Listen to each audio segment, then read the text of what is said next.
Do you think holidays are becoming more and more important? Certainly, yes, holidays play an increasingly important role in the modern life. Nowadays, people have to live in the hectic pace of life, so holidays will be great chances for them to put their feet up. This is also when people escape from their jobs and enjoy the fresh air.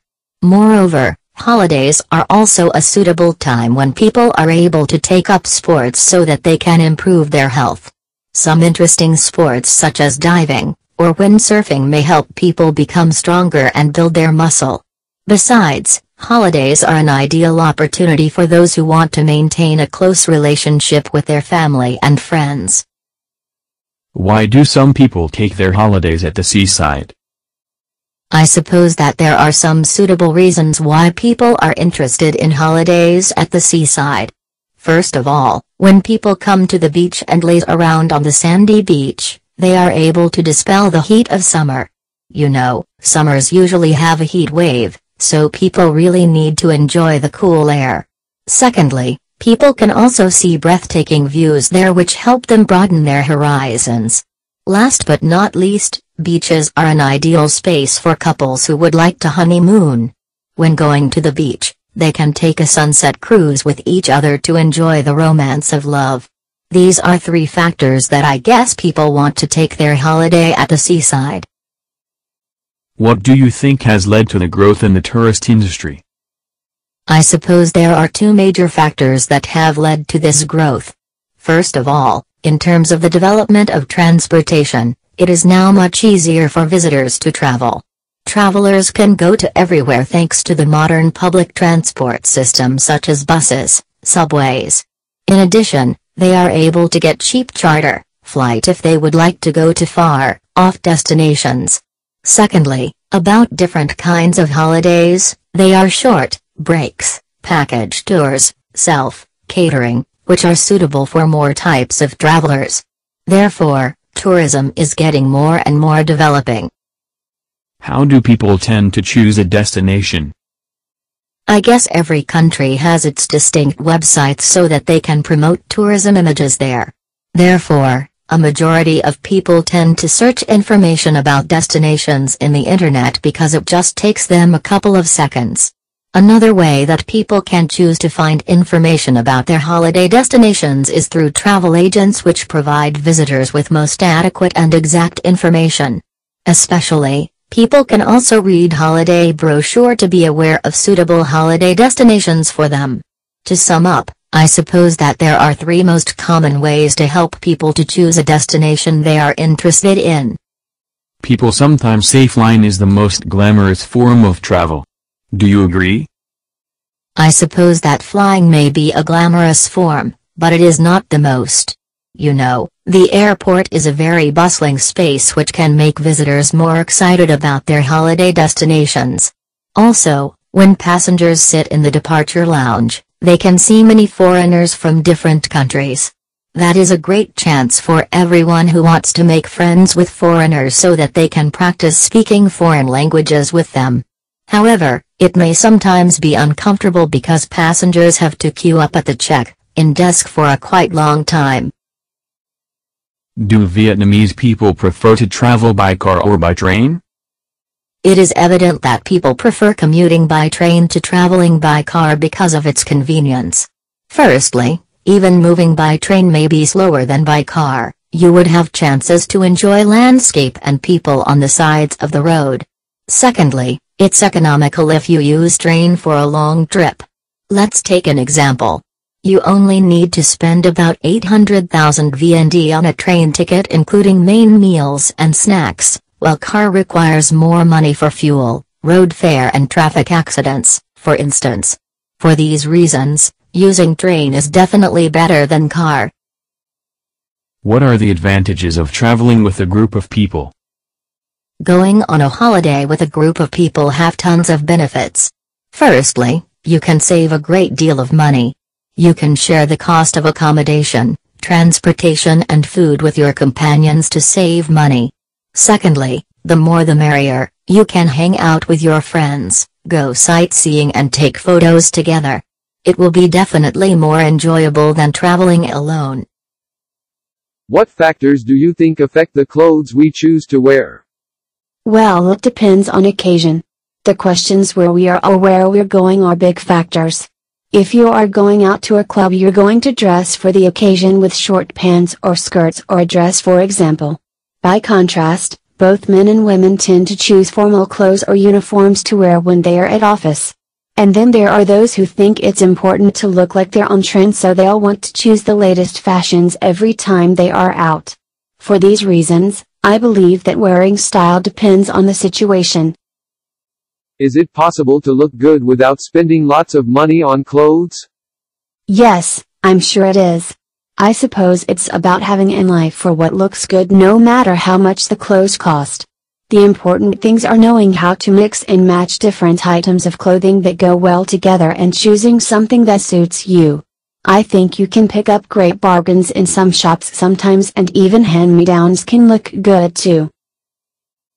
Do the fashion shows have impact on what we are wearing? I don't think we are impacted by clothes on fashion shows. I suppose the big fashion houses and fashion shows must have an effect, but the clothes you see on the catwalk don't always reflect what normally people wear. Most of them have an exotic style that we cannot use in real life. So I believe things like what singers are wearing in videos or models are wearing in magazines have most effects on us. Do you think have fashion trends changed constantly?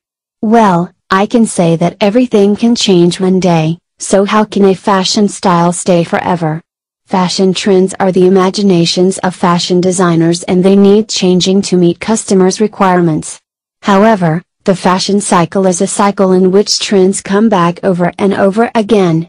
If you analyze them, you'll see that every 10 to 15 years, some old-fashioned items can be mixed and matched with other outfits to become new fashion trends.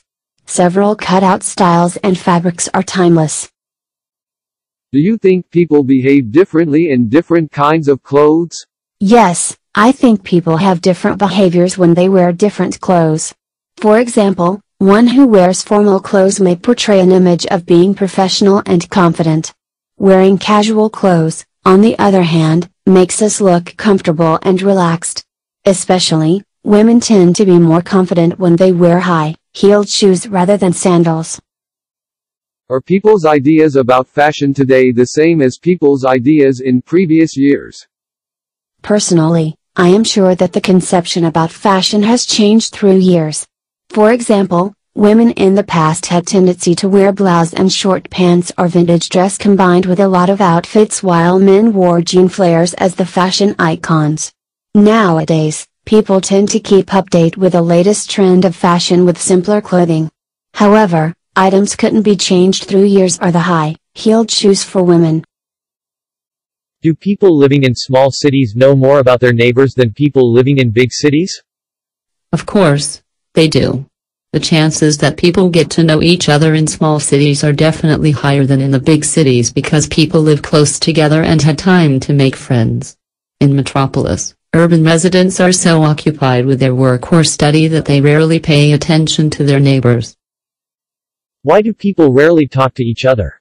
Well, I believe that people now infrequently talk in person for two main reasons.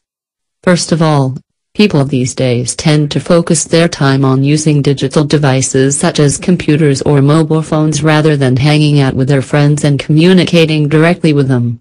In addition, as I previously mentioned, in modern life, people are busier with making their own money rather than taking time to talk to neighbors. How to improve the relationship among people? I would have to say that to strengthen the relationship among neighbors, people need to balance and manage time more effectively. As a result, they can spare time to open their hearts with the neighbors. Another point that I need to mention is that if they want to strike up the relationship, they should pluck up their courage and make the first move. Having friendly attitude might leave a good impression on the neighbors. Some people say that people help each other more than they did in the past. Do you agree or disagree? Why? In my opinion, it's hard to know exactly whether people are more helpful than they were in the past. I think it depends on each individual's personality and social background. If your neighbors are wealthy and kind-hearted, they are likely to give you a hand, even in the miserable situations. By contrast, If they are selfish and tight-fisted, it might be difficult for you to have them do you a favor. Now most people watch a lot of TV. How do you think this has affected relationship with neighbors? It's fair to say that television exerts negative impacts on the relationship among neighbors. In the old days, people prefer taking a stroll in the park and chatting with their neighbors. However, they are couch potatoes. Consequently, having this kind of habit stops them from building a close relationship with both neighbors and members in the family. Do you think learning grammar is important when you learn a language? Actually, I believe that grammar plays a vital role in the standard English. If people have a great command of grammar, it could be easy for them to develop their 4 skills in English, including listening, speaking, reading and writing. My sister, for example, is really good at using grammatical structures, and it comes as no surprise that she always achieves high scores in writing. Why are these strong demands for learning language skills? Well, obviously, in the globalization era, when many international companies are built in Vietnam, learning languages is becoming increasingly important. English, for instance, is universal language in commerce and tourism industry. As a result, those who are remarkably good at English can seek for a high-paid job and have brighter future than those who are not. Do you think foreigners should learn Vietnamese when they come to Vietnam?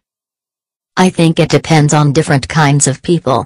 However, it is necessary for some overseas tourists to learn some basic sentences so that they can avoid misunderstanding to talk to the local people in Vietnam.